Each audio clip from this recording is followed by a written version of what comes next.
Orchestrated original drama narrative with character names, plot structure, and American cultural authenticity. Orchestrated original drama narrative with character names, plot structure, and American cultural authenticity. The casket was still open when my brother leaned over and whispered, loud enough for the front pew to hear, that I'd been managing Dad's money for years and nobody ever checked the math. I remember the exact temperature of that moment. The funeral home in our little town outside Dayton kept the thermostat at 68, and I was wearing the black dress I'd bought 3 days earlier because I hadn't owned anything black since my own wedding. I remember the smell of the lilies my husband had insisted on, even though Dad hated lilies. And I remember Brett's breath against my ear, smelling like the gas station coffee he picked up on his drive-in from Columbus, the drive he'd made exactly twice in the last 4 years. I didn't turn around. I kept my eyes on my father's face, on the way the mortician had combed his hair to the wrong side, and I told myself that grief makes people say ugly things. That's what I told myself. I had no idea, standing there, that Brett had been planning that sentence for weeks. That it wasn't grief at all. It was the opening move. Let me back up, because if I just start in the middle, you'll think I'm the kind of woman who fights with her family over a dead man's house. And I need you to understand that I am not, or at least I wasn't, until I had to be. My father got his diagnosis 4 years before that funeral. Stage 3 at first, then 4. Then the kind of number where the doctors stop using numbers and start using words like comfortable. I was 31 when it started. I had a 2-year-old, a husband who drove 40 minutes each way to a warehouse job, and a mortgage that ate most of what we made. My brother Brett was 35, single at the time, living in a downtown apartment in Columbus with a view of the river and a job in commercial real estate that he never quite explained, but that paid for a car I couldn't have afforded if I'd saved for a decade. When Dad got sick, there was a family meeting. I want to be fair about this because it matters later. We sat in Dad's kitchen, the one with the rooster wallpaper my mother had put up before she passed when I was 19, and we talked about what came next. Brett said all the right things. He said we were a team. He said he'd handle the financial side, the insurance, the big picture, because that was his world, and I should handle the day-to-day because I was closer. 40 minutes versus 2 hours, he pointed out, and I had the flexibility, working from home doing medical billing. Flexibility. I want to laugh now when I think about that word. So here's what the day-to-day turned out to mean. It meant I drove to Dad's house every morning before my daughter was awake to make sure he'd taken his pills the night before, because he forgot.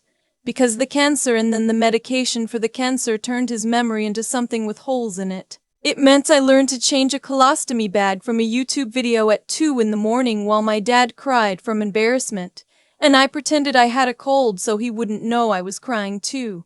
It meant I gave up the billing clients I couldn't keep up with, which meant we refinanced, which meant we're still paying for it.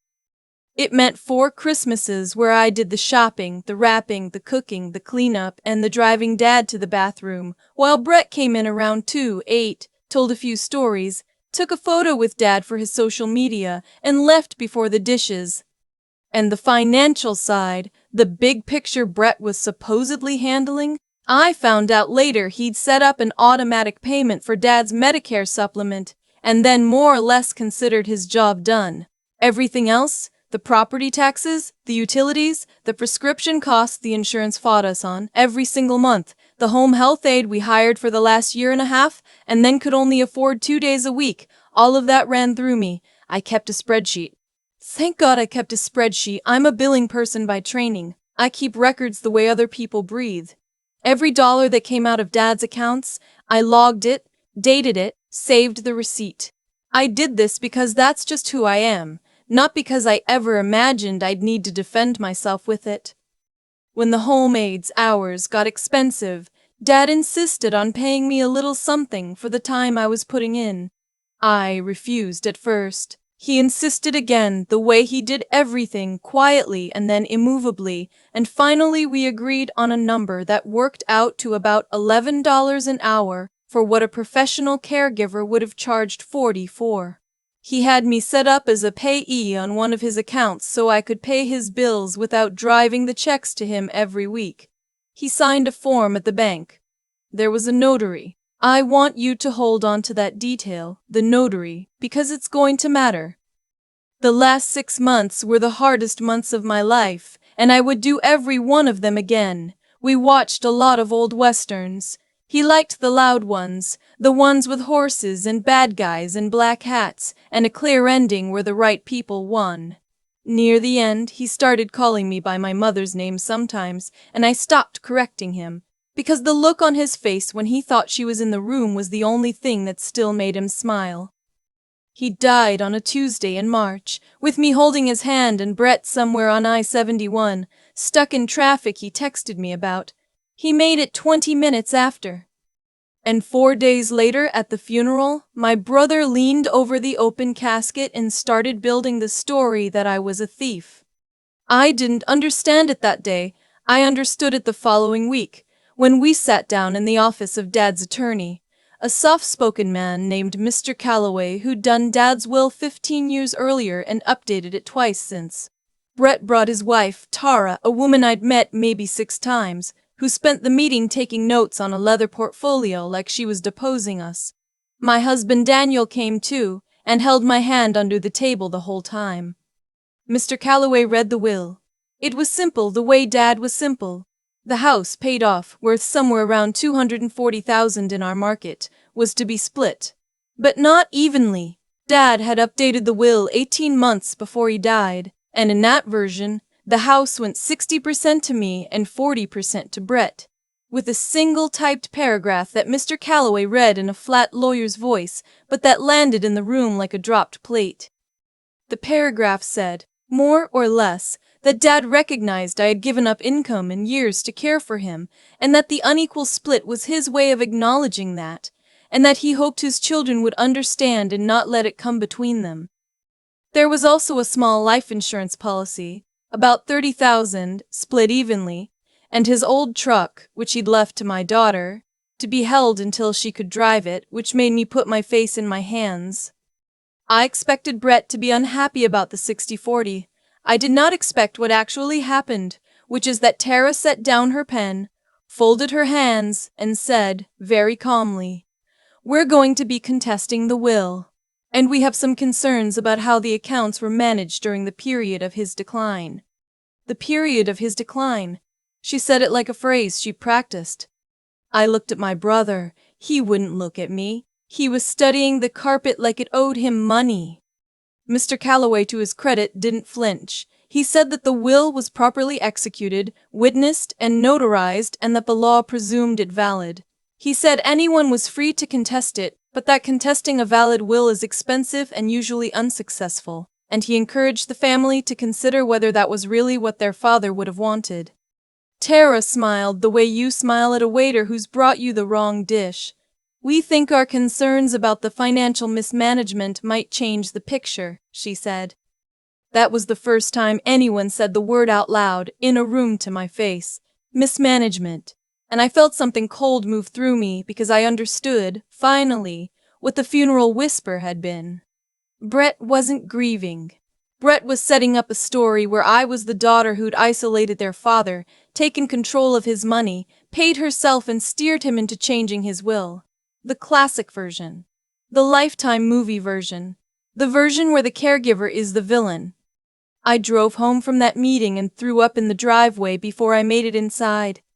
Here's the part where, if this were a movie, I'd hire a shark of a lawyer and we'd have a courtroom showdown. The truth was messier and a lot scarier because we didn't have money for a shark. We had a refinanced mortgage and a savings account that had about enough in it to cover Daniel's truck if the transmission finally gave out, which it was threatening to do. For about a week, I considered just giving up. I'm not going to pretend I didn't. Daniel found me at the kitchen table one night at 1 in the morning, the spreadsheet open on the laptop, all 4 years of it, and I was crying so hard I couldn't talk. He sat down across from me and he said something I think about all the time. He said, "If you give him what he wants, you're not buying peace. You're just agreeing to be the villain in the story he tells for the rest of his life. And he'll tell it at every Thanksgiving you're not at." I knew he was right. Brett didn't want 40% or 50% or even all of it.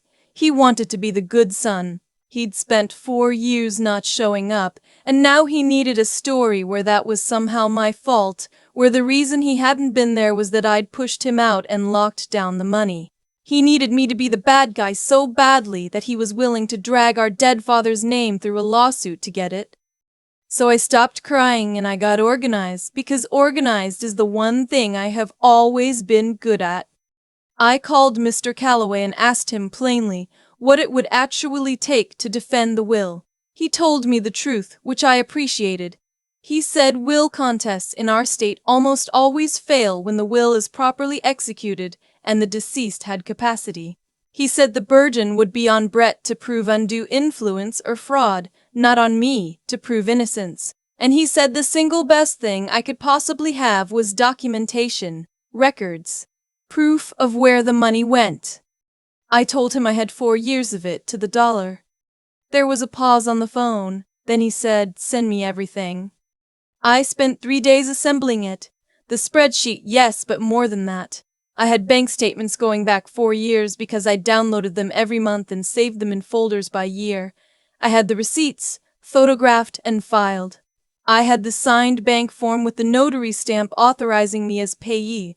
I had the simple agreement Dad and I had written out by hand about the $11 an hour, both our signatures at the bottom, dated.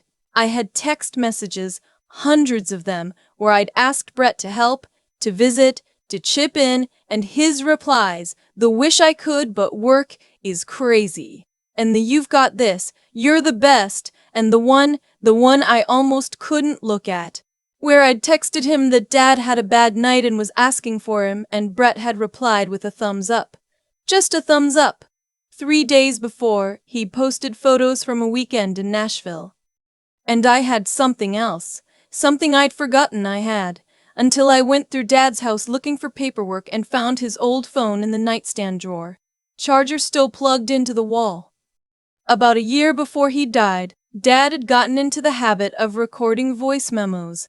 The hospice social worker had suggested it, a way for him to leave little messages, thoughts, stories for the grandkids. He'd recorded dozens of them. Most were rambling, sweet, hard to listen to. Stories about my mother. A long one about a fishing trip in 1987. A few where you could hear the TV in the background and he just talked about whatever was on his mind. And one, dated about 3 weeks after he'd updated his will, where he was clearly upset, clearly lucid, and clearly talking to the phone like it was a diary. In it, he talked about changing the will. He said he'd thought about it for a long time.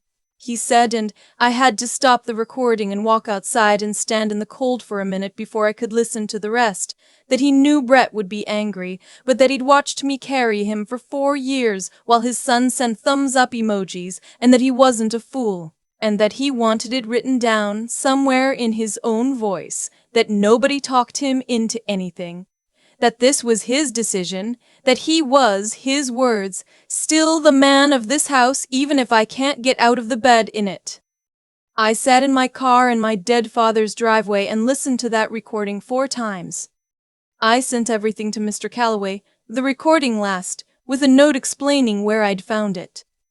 He called me the next morning. He's a careful man, a man who chooses words like he's paying for each one. And he said, in 30 years of practice, I have rarely had a case this thoroughly documented.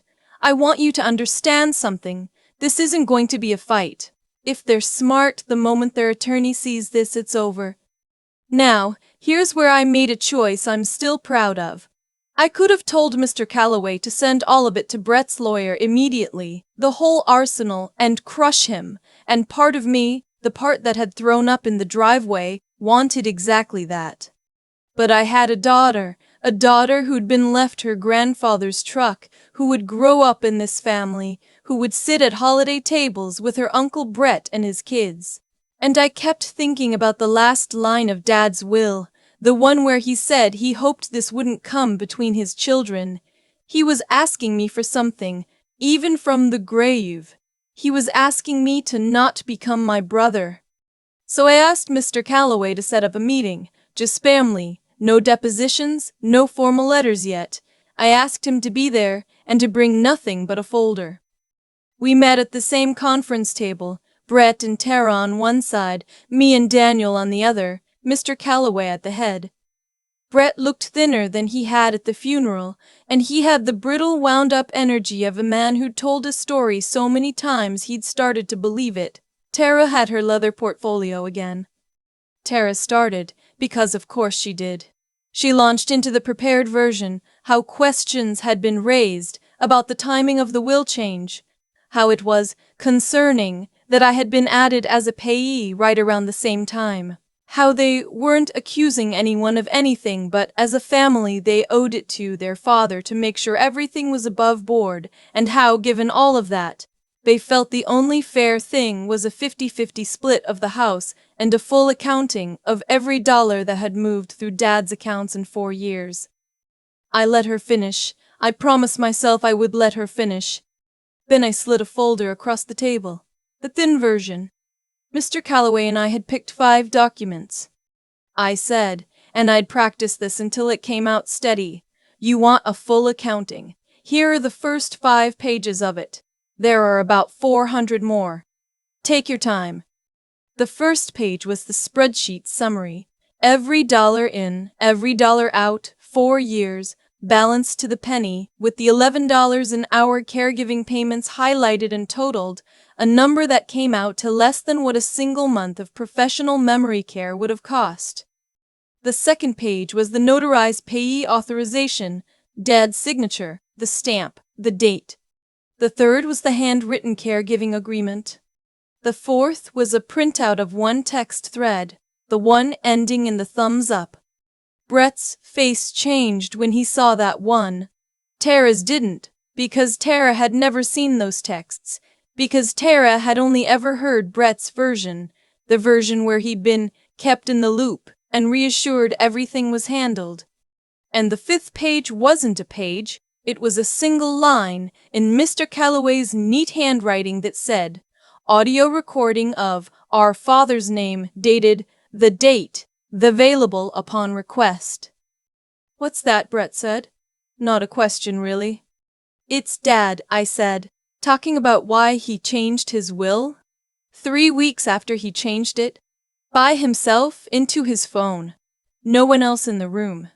He says he knew you'd be angry. He says no one talked him into anything. He says some other things too. My voice cracked on that finally after holding for so long. He talks about the thumbs up, Brett. He didn't see it, but he knew. He knew exactly what those 4 years were. The room got very quiet. Tara, to her credit, was the first to understand what she was looking at, because Tara was the only one in her marriage who'd been thinking clearly. She closed her portfolio.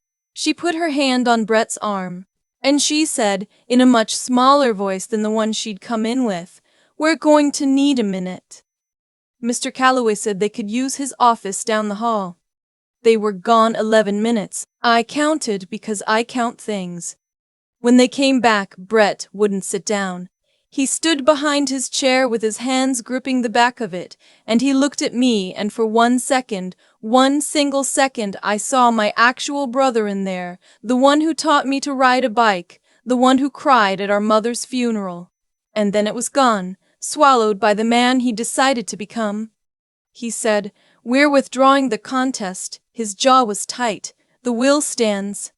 I should have felt triumphant. I didn't. I felt tired, the bone-dead tired of 4 years finally setting down. But Tara wasn't quite done, and what she said next is the part I didn't see coming. She looked at me and she said quietly, almost to herself, "He told us you'd been paying yourself secretly. He said he didn't even know about the account." And I watched it happen. I watched Tara turn and look at her husband, and I watched her do the math, the same math the spreadsheet had done, 4 years of it, and I watched her realize that she had walked into a lawyer's office to fight a battle on behalf of a man who had lied to her about the most basic facts, who had let her be the mouth for accusations he didn't have the spine to make himself, who had made her the bad guy the way he'd needed to make me the bad guy. She picked up her portfolio and she walked out, and she didn't wait for him. That was 18 months ago. The house is mine and Brett's, 60-40, the way Dad wanted. We sold it actually, because neither of us could live in it and neither of us could afford to buy the other out, and the rooster wallpaper went to whoever bought the place. My share paid off the refinance, the thing that had been sitting on her chest for 4 years. And there was enough left to fix Daniel's transmission and put a real down payment on a college fund for my daughter, who is 6 now and who knows that the truck in our garage is going to be hers someday. From a grandpa she barely remembers but who left her something with wheels and a story. Brett and I don't talk. There was no dramatic blow-up, no final scene. We just stopped. He didn't come to my daughter's birthday. I didn't reach out when I heard, through a cousin, that he and Tara had separated. I think about him more than I'd like to admit. I don't miss him exactly. I miss the brother I had before our father got sick, who maybe never really existed, who maybe I just needed to believe in. People ask me, when this comes up, if I have regrets. If I wish I'd just split it 50-50 and kept the peace. And here's the honest answer, the one I've landed on after 1.5 years of turning it over at 1 a.m. I don't regret defending the will. I'd have defended it for $1. It was never about the money, not for me. And that's exactly why I couldn't let it go. Because the money was the only language Brett understood. The only proof he'd accept that the 4 years had been real. He wanted a story where his absence was my fault. I couldn't stop him from telling that story, but I could refuse to be the only one who knew the truth. I could make sure that somewhere, in a folder, in a recording, in my own daughter's memory someday, there was a record that said, "This is what actually happened." He sent a thumbs up. I held his hand. I kept Dad's recordings, all of them. I had them transferred onto a little drive and I made copies. The fishing trip from 1987, the long ones about my mother, the one where he just talks about a game show he was watching, and the one where he changed his will and explained himself to an empty room, because he was a careful man who'd spent his whole life making sure the right people won in the end, just like in those loud westerns he loved. Sometimes, late, when the house is quiet and Daniel's asleep and our girl is asleep and the whole world has finally stopped asking anything of me, I put in my earbuds and I listen to the fishing one, not the will one, the fishing one. The one where he's just my dad, before any of it, talking about a perch he caught the size of his forearm, laughing at his own story, alive in a way no document can hold. And I think, every time, the same thing, that I would change the colostomy bags again, that I would give up the clients again, that I would sit through every loud western and answer to my mother's name and drive over before dawn for 4 years again, all of it, without the will, without the 60%, without a single dollar. But I'm glad I kept the spreadsheet. I'm so glad I kept the spreadsheet. The thing nobody tells you about being the one who shows up is that it's invisible while it's happening, and then suddenly, in a lawyer's office, you're asked to prove it existed at all. I think about that a lot. For 4 years I carried my father, and the only reason I could defend myself later wasn't that I was kind or that I was right. It was that I wrote things down. Brett built his whole case on the bet that nobody keeps records, that love and labor just evaporate, that the person who actually does the work is too tired and too sad to fight. He was almost right. What he didn't count on was a spreadsheet.